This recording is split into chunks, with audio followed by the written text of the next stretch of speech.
안녕하세요. 우주건축 디자인 장 대표입니다. 네, 오늘은 대전 동구 대동에 위치한 세대매 아파트 마무리 현장에 나와 있는데요. 34평형 아파트로 여기도 좀 비용을 많이 들이지 않고 가성비 있게 인테리어 할 수 있는지 소개하는 동영상 올려드렸었는데 현장이 마무리가 돼가지고 오늘 이렇게 현장 리뷰 한번 해보려고 나오게 되었습니다. 밤새 눈이 많이 와가지고 날씨가 엄청 춥네요. 안으로 들어가서 한번 이야기 좀 나눠보도록 하시죠. 근데 여기가 이제 전실 부분인데요. 전실 같은 경우는 이 현관문은 그대로 살리면서 일부만 이제 필름 작업을 하게 됐어요. 그리고 이쪽 천장은 그냥 도배 마감을 하고요. 이쪽 벽체는 탄성코트 마감을 해가지고 깔끔하게 내부를 잡아드렸습니다. 여기가 이제 신발장으로 사용하시게 될 텐데요. 원래는 여기가 물건들을 넣어놓는 그런 창고장 같은 개념이었어요. 원래 신발장은 저쪽 안쪽에 있었는데 주인분께서 이걸 그냥 신발장으로 사용하고 싶다고 하셔서 철거를 하지 않고 필름 작업을 하고 손잡이도 교체를 해서 내부에 있는 선반 같은 것들을 신발장으로 쓸 수 있게 교체를 해드려가지고 이걸 리폼을 좀 해드렸습니다. 바닥 같은 경우는 600, 600각 타일로 작업을 해가지고 깔끔하게 마감을 해드렸네요. 그리고 여기 이제 중문 같은 경우는 원래 여기 이제 방화문 형태의 중문이 있었는데 삼연동 스타일의 중문은 시공하기가 어려운 구조여서 스윙도어로 이렇게 마감해드렸습니다. 안내를 한번 보실까요? 원래는 이 공간이 현관에 해당하는 공간이었어요. 이 우측에 신발장이 있었고 이쪽까지 타일 마감이 돼가지고 현관으로 사용을 했었는데 집주인분께서 여기를 확장하기를 원하셔가지고 거실 높이에 맞춰서 바닥을 확장을 해서 마루 마감을 하고 여기 신발장은 없애버리고 나중에 집주인께서 여기다가 본인이 어떤 가구를 이렇게 놓으시고 거기에 맞게 소품을 DIY 하시겠다고 해서 그렇게 마감을 해드렸습니다. 그리고 이제 거실을 한번 보실까요? 거실 같은 경우는 원래 이렇게 우물이 이중으로 돼 있었어요. 여기를 흙면을 막아버리고 한쪽 면만 살려서 이렇게 라운드 처리를 해가지고 깔끔하게 해드렸고요. 실링팬 시공하기를 원하셔서 실링팬은 달아드렸습니다. 그리고 천장에 이렇게 간접 조명을 넣어가지고 분위기가 은은하게 사용할 수 있도록 이렇게 해드렸어요. 원래 여기는 이제 확장이 되어 있던 그런 구조여서 거실은 널찍하게 이렇게 사용하실 수 있는 것 같습니다. 그리고 여기 포인트가 이제 주방인데요. 주방을 한번 보여드릴게요. 요즘에 이제 대면형 주방 많이 원하시잖아요. 근데 여기는 원래부터 대면형 주방이 되어 있었어요. 특이한 구조죠. 근데 문제는 이 대면형 주방을 하기 위해서 보일러 분배기하고 또 고정값으로 고정되어 있다 보니까 이쪽에 이제 냉장고장이나 또 이쪽에 있던 장들을 어떻게 해야 될지 그게 상당히 고민이었던 현장이었습니다. 이 주방이 작지는 않은데 좌우 폭이 한정되어 있다 보니까 그걸 어떻게 해야 되나 집주인하고 고민을 많이 했었는데요. 그리고 초기 구조를 보시게 되면 이 폭이 좁기 때문에 이 뒷선반이 이렇게 올라와가지고 굉장히 답답한 구조였어요. 그리고 이 양쪽으로 장이 들어가 있어서 상당히 답답한 구조였는데 이걸 해결하기 위해서 일단은 이 싱크대 이 좌우 폭을 최대한 이쪽으로 줄였습니다. 하부에 있는 배관이 걸리지 않게 최대한 이렇게 줄여서 시공을 해드렸고 뎁스 같은 경우도 이쪽으로 나가게 되면 저쪽 공간이 줄어드니까 여기에서 최대한 안쪽으로 들여가지고 그래서 이 폭을 확보를 해가지고 이 뒤에 턱을 없애드려 버렸어요. 그래서 이 대면형 주방을 사용하실 수 있게 그렇게 라인을 잡아드렸고요. 여기는 이제 이어지는 공간으로 편하게 사용하실 수 있도록 해드렸습니다. 그리고 여기 같은 경우는 이제 여기는 보조 주방이 굉장히 매력적인 것 같아요. 그래서 이 공간만 활용을 하기에는 부족한 부분들을 여기에다가 뭐 정수기라든지 다른 물건들을 올려놓을 수도 있고 수납도 가능해서 여기 보조 주방을 만들어드렸습니다. 그리고 사실 최근에 이제 구축 아파트에서 가장 고민이 가전이에요. 이 냉장고를 도대체 어떻게 해결해야 되는지 답이 안 나오는데 여기 같은 경우는 그래도 구조가 잘 나와 있어서 그리고 집주인께서 이번에 PG핏으로 다 바꾸겠다고 하셔서 이쪽에다가 냉장고장을 짜가지고 이렇게 만들어드렸습니다. 그리고 여기를 그냥 비지 않게 이 공간에 전부까지 꽉 채워서 여기는 수납을 할 수 있게 해드렸고 그리고 이쪽에는 톱과장을 만들어가지고 간접 조명까지 시공을 해서 깔끔하게 사용하실 수 있게 주방 구성을 해드렸습니다. 그래서 비교적 여기는 주방을 잘 이렇게 문제를 푼 것 같아서 그래도 깔끔하게 잘 나온 현장인 것 같습니다. 그리고 방을 한번 보시면요. 여기도 원래 이제 확장이 되어 있던 방이라서 크게 달라진 건 없고 도배하고 견마루 정도 하고 모일링 새로 바꿔서 이렇게 시공을 해드렸고요. 그리고 창호 같은 경우는 여기 전체 필름 작업을 해드렸습니다. 창호 교체까지 하게 되면 비용도 너무 많이 들고 여기가 이제 19층 탑층이에요.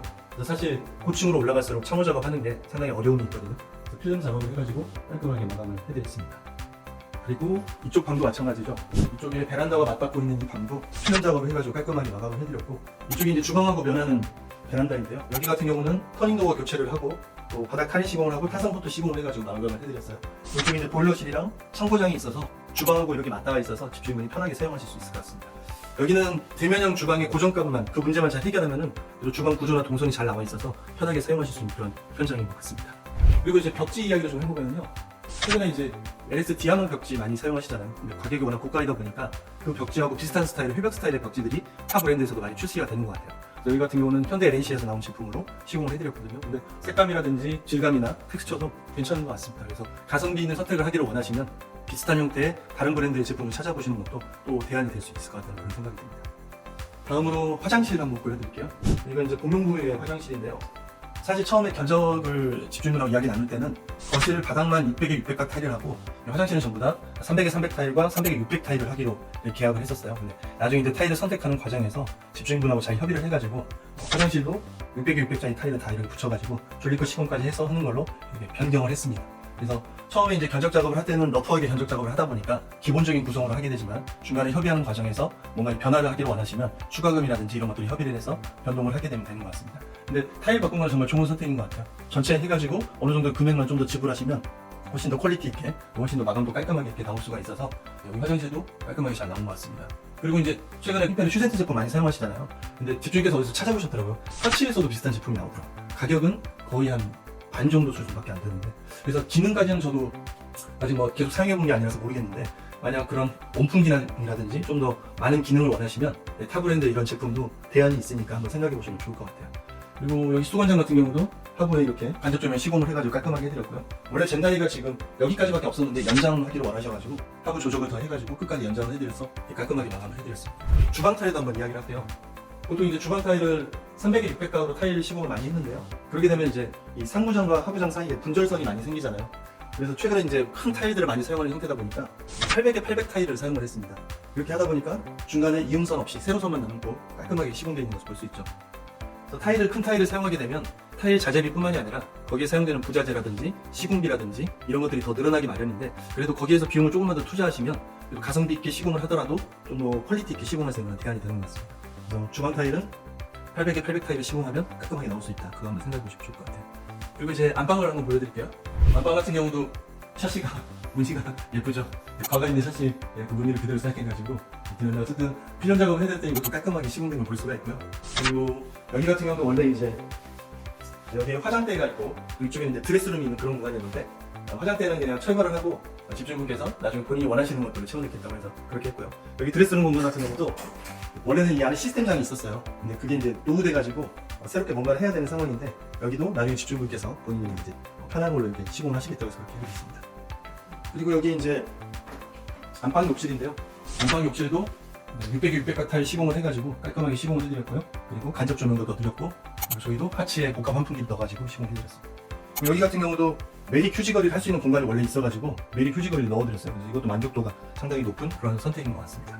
그리고 여기 같은 경우는 이제 외부 코킹 작업도 전체를 진행을 했어요. 처음에 이제 견적 보러 와서 보니까 이 코킹이 너무 노후돼가지고 아마 아파트 입주한 이후 한 번도 작업을 안 한 것 같더라고요. 다 갈라져가지고 누수의 위험이 있던 현장이었는데, 문제는 여기가 이제 19층 탑층이다 보니까 안에서 매달려서 코킹 작업을 하기에는 한계가 있는 그런 현장이었습니다. 그래서 이런 경우에는 이제 외부에서 줄을 타고 작업을 해야 되는데요. 로프공들을 섭외를 해가지고 이 전체 실리콘 작업을 새로 해드리게 되었습니다. 사실 이런 작업들은 아파트 도장 작업을 할 때 단체로 이렇게 접수를 되는 경우가 있는데요. 그럴 때 하시는 게 가장 비용이 저렴하고 효과적이긴 한데, 그 시기를 맞추지 못하면 또 개인적으로 하셔야 될 때가 있는 것 같아요. 그런 작업들도 협력업체하고 함께 진행을 할 수가 있으니까 그런 문의사항도 얼마든지 주셔도 좋을 것 같습니다. 그래서 이 전체 외부 아파트 외부 창호 쿠킹 작업을 이렇게 마무리했다는 것도 한번 설명해드리겠습니다. 이상으로 대동에 위치한 세들매 아파트 현장 리뷰를 좀 해드렸는데요. 사실 최근에 이제 물가도 많이 오르고 또 경기도 안 좋고 하다 보니까 인테리어는 해야겠는데 많은 비용을 좀 투자하기는 어렵고 어떻게 좀 가성비 있게 할 수 있는지 고민을 많이 하게 되는 것 같아요. 저도 뭐 유튜브라든지 블로그를 찾아보면 이런저런 이야기들이 많이 나오는 걸 볼 수가 있는데, 결국에는 공사 비용을 줄이기 위해서는 이 공사 범위를 좁히는 게 중요한 것 같습니다. 결국에 리폼을 하게 되더라도 리폼을 해야 되는 그 부분들이 너무 많아지면 비용이 많이 올라가거든요. 이번 집주인께서는 과감하게 화장대라든지 또 안에 시스템장 이런 것들을 포기를 하셨고, 신발장 같은 경우도 과감하게 제의를 하셔가지고 그 부분을 다른 부분으로 대체하다 보니까 가구 비용이라든지 필름 비용을 좀 아낄 수가 있었고요.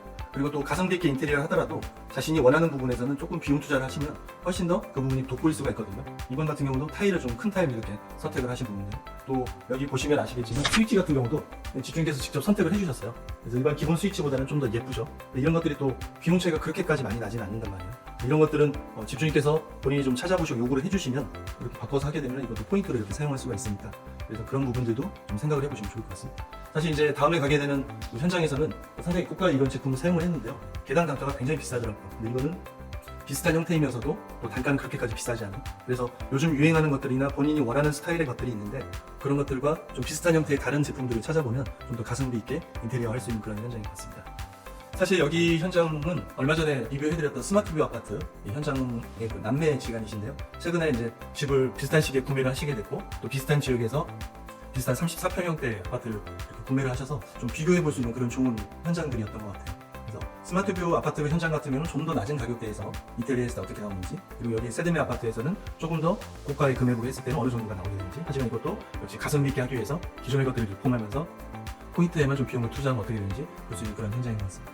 어쨌든 두 현장 모두 집주인분들께서 너무나 편하게 큰 무리한 요구 없이 이렇게 현장 진행할 수 있도록 해주셔서 너무 감사한 마음이 들었고요. 또 새로 이사 오시는 만큼 새로운 집에서 편안하게 잘 지내시고 또 가족들 모두 건강하게 지내셨으면 좋겠습니다. 이상으로 대동 세드메 아파트 현장 리뷰 마치도록 하겠습니다. 시청해주셔서 감사합니다.